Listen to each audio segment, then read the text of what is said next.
Il-flus inġabru fit-tieni tmiem il-ġimgħa ta' Settembru permezz ta' maratona ġbir ta' fondi fuq Shake TV. Il-ħadd fil-għaxija tqasmu lill-erba' benefiċjarji wara qudiesa fuq l-istess stazzjon.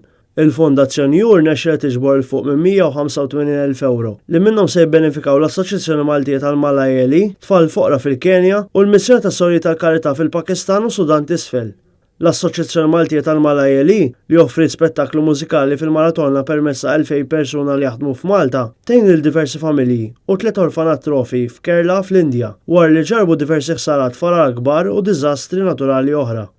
Fl-Indja wkoll, il-Fondazzjoni Jur se tkun qed tgħin lill-Patrijiet Franġiskani konventwali fil-formazzjoni tal-patrijiet kif ukoll fir-restawru l-bini ta' sptar għal nies u tfal bl-AIDS.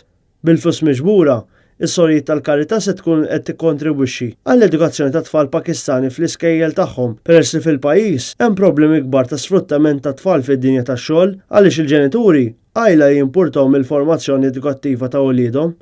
L-istess sorjiet se jkunu qed jgħinu wkoll dar li għandhom fl-Indja għal dawk diżabbli mentalment u għal bini ta' borehole għall-ilma fis-Sudan.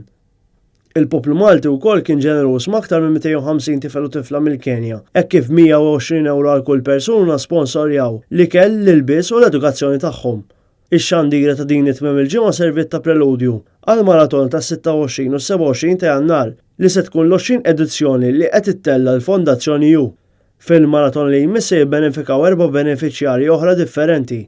Il-missjoni tal-Patrijiet Kapuċini fil-Kenja u dik tas-Sorjiet Franġiskani tal-Qalb ta' Ġisu fl-Etjopja, tal-Kerala Aid u tfal li għadhom qed ifittxu sponsor fil-Kenja permezz ta' Dun Joseph Mutusu.